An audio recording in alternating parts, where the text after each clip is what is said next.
My name is Sandie Jessamine. The book is set at Kambala in the 1970s. Kambala is a girls' institution at Parramatta that I was incarcerated in, and the story explores a mental breakdown I had there following an escape. Why did I choose to write my story? Firstly, the borderline personality diagnosis made me determined to tell my story in my own words rather than being written up in the report of a psychiatrist paid for by my employer, a man I saw for 50 minutes precisely. When I looked at his report, trauma and the resilience to survive it was missing from the page. I seemed to be missing from the page. And I thought, this is not my story. Yet my career was based, the decision of whether I kept my job or not was based on this report. So initially I decided to write it because I wanted to look at how my life had reached this point.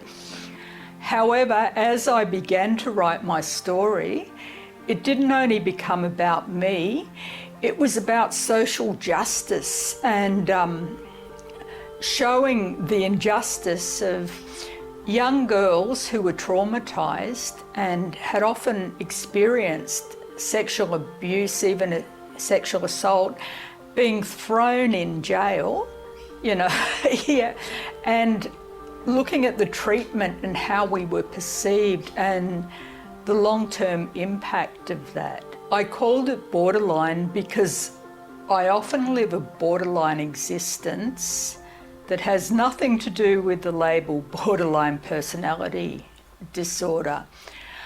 When I dissociate, I often fall into this dream state where I feel separate to my body, furniture seems to feel creepy, friends and family turn into strangers, and the world looks out of focus as if it's not really there.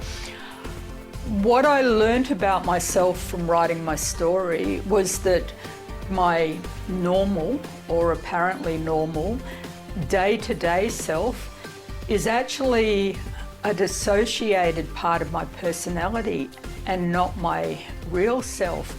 I'd always had an inkling of this, but that was the self that was safest. It was the self that could go to work, pay the bills, was a good parent, was there for other people.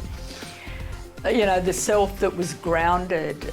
And as I was writing this book, I realised that really that was just one part of me, and why I had sometimes felt like cardboard throughout my life was because I clung to that part.